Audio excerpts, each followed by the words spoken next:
you might be standing at the sink right now, rinsing off the last dish from dinner. Or maybe you just folded the last towel and finally sat down, letting your shoulders drop a little. Some of you are taking care of your little ones, or maybe just taking care of yourself. Skin care.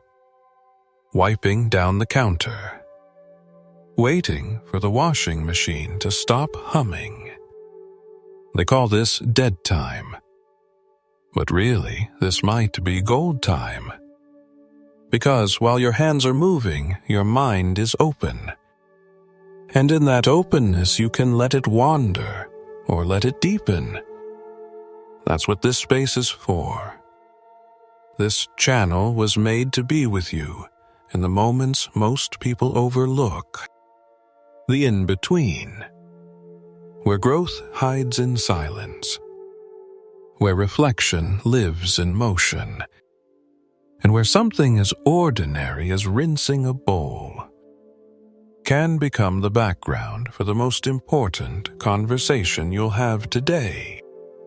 The one with yourself. So let's go there. Let's walk gently into a thought. A thought that might feel a little uncomfortable at first, but only because it's true. Today, we're going to talk about something that lives in all of us. Quietly, invisibly, but always active. We're going to talk about the shadow. The parts of you that don't show up in your mirror selfies. The feelings that didn't get to speak today. The parts you avoid, but that never really went away. Because what you avoid doesn't disappear. It waits. It watches.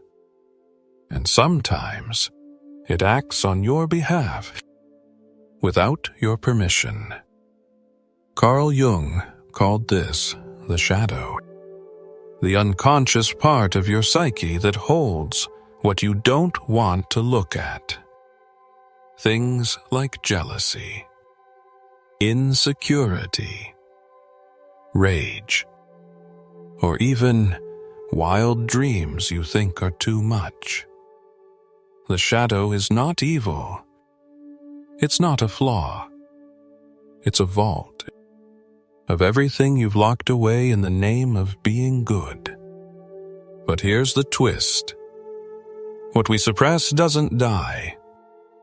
It just sneaks into the way we speak, the way we react, the way we judge others for being the very thing we've denied in ourselves.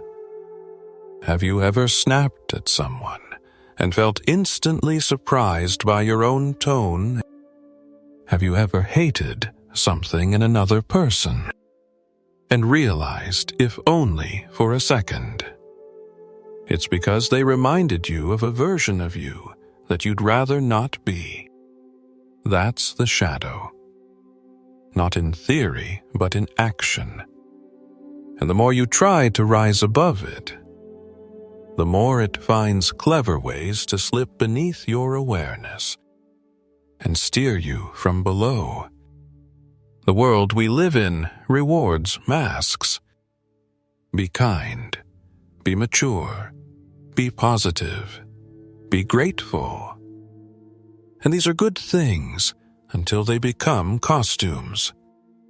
Until they become the only version of you that you're allowed to show. So you smile even when you're tired. You nod even when you disagree. You say it's okay when deep down it's not. And slowly, the unspoken piles up. Tiny irritations. Little heartbreaks. A sigh you didn't let out. A sentence you swallowed. It doesn't vanish. It just goes somewhere deeper. And when enough of it gathers, the shadow becomes heavy. It shows up in ways that confuse you. Why did I get so defensive? Why did I freeze in that moment? Why did I walk away from something good? Or chase something I knew would hurt? Because part of you was choosing without you. Not because you're broken, but because your shadow has been trying to speak, and you haven't been listening. You see, we all build a persona. That's the mask we wear for the world. It's the part of you that knows how to behave, how to impress, how to belong. But the shadow is what gets left behind. And like a child left in the dark too long, it learns to scream in silence. This is not to shame you. This is to invite you to listen, to sit for just a few minutes and ask, is there a part of me I pretend isn't there? A reaction I always explain away instead of examining. A desire I keep locked because I think it makes me weak. You don't need to fix it. You don't even need to heal it right now. You just need to notice. To say, I see you. I may not understand you yet, but I'm here. Because once the shadow is seen, it begins to soften. Not disappear, not become perfect, but soften into something human. And isn't that the whole point? Sometimes the most dangerous parts of us are not the loud ones. They're the ones that stay quiet. The parts that learned early on to be invisible, to protect us. Maybe you learned not to cry because someone told you it was weak. Maybe you learned not to get angry because it made you feel out of control. Maybe you pushed away your own needs because taking up space felt selfish. And now, years later, those same parts still live inside you. But they don't have words. They have reactions. They show up when you over-explain yourself, when you feel guilty for resting, when you can't stop thinking about a small comment someone made, when you distance yourself from joy, just in case it doesn't last. These aren't flaws. They're messages from your shadow, from the parts of you that didn't get love, but still stayed with you. So let me ask you gently, have you ever reacted too strongly to something small, and later wondered why? Is there a version of you that you're constantly hiding? Even from the people closest to you, do you sometimes feel like you're performing stability, but barely holding it together inside? Is there someone in your life you resent? Not because of who they are, but because of what they mirror back to you. These questions are not to blame you. They're to bring you closer to what's real, closer to the you that doesn't need to pretend. Because every time you push a piece of yourself away, you lose some of your wholeness. But every time you turn inward and say, maybe I don't have to hide this part, you reclaim a little more light. And yes, that light can come from the darkest places. You don't need a breakthrough tonight. You don't need to unpack your whole childhood in one sitting. Sometimes healing begins with something smaller. A pause. A breath. A willingness to admit, I don't know why I feel this way, but I do. That's enough. Awareness doesn't come with fireworks. It comes in the quiet. in the middle of washing a plate, or folding a shirt, or brushing your hair in the mirror and noticing your own eyes. It comes when you finally stop trying to be impressive and start being honest. And honesty begins with the self. So, if there's a version of you that feels a little forgotten, a little bruised, a little too much or not enough, can you sit beside them tonight? Not to fix, not to criticize, just to be there. Because sometimes the shadow just wants company. Not judgment, not theology, just presence. And here's the thing most people don't say. The shadow isn't the opposite of you. It's the missing half.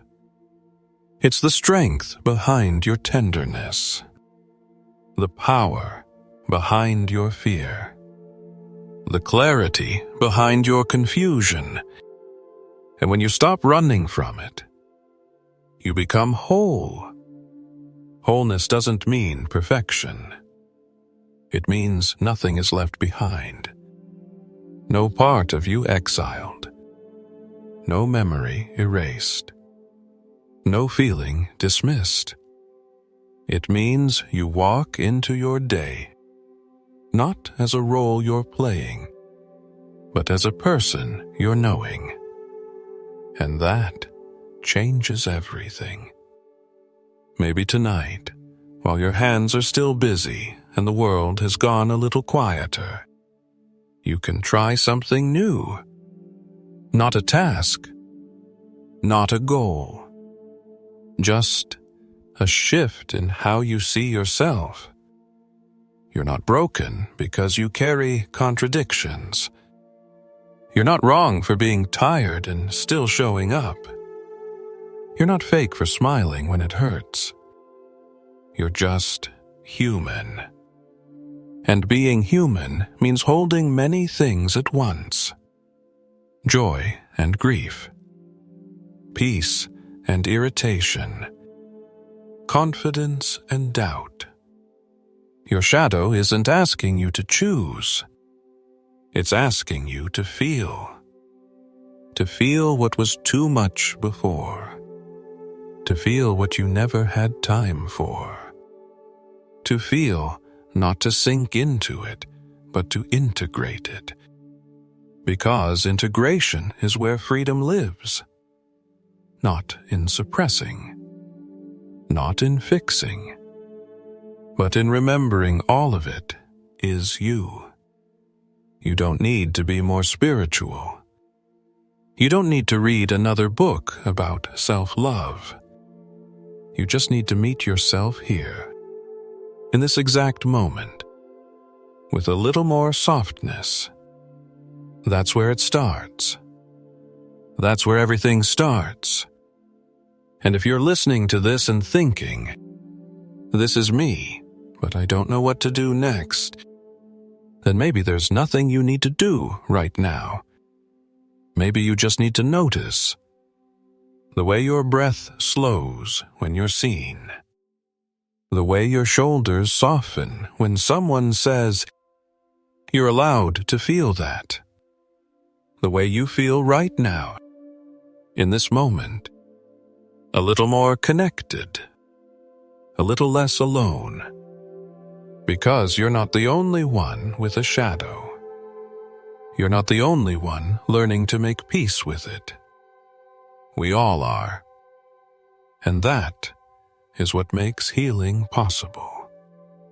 So, tonight, if your mind wanders back to something you said earlier, something you wish you'd said differently, let it come, not to punish you, but to teach you. If you feel a small ache rise up from nowhere, an old memory, a sharp comment that lingered, a silence that felt too loud, let it pass through. That's not weakness. That's your shadow, reminding you, I'm still here. Please don't forget me again. And slowly, gently, if you let it, those fragments begin to return home. Not with drama, not with shame, but with quiet understanding. You're growing even when it doesn't look like it. You're healing even when it's invisible. You're waking up even while you fold, scrub, and breathe. There's nothing you need to force, only something to allow. And maybe the real magic of these quiet moments, these in-between times that no one celebrates, is that they become sacred when you bring your attention to them. So, as you finish what you're doing, or as you settle into stillness, I'll leave you with this. You are not behind. You are not too much. You are not the voice that criticizes you when no one's watching. You are the witness, the awareness, the one who is finally beginning to listen. And in that listening, a new kind of strength is born. One that doesn't pretend. One that doesn't need to shout. One that simply is. Soft, true, and yours. Let that be enough for tonight.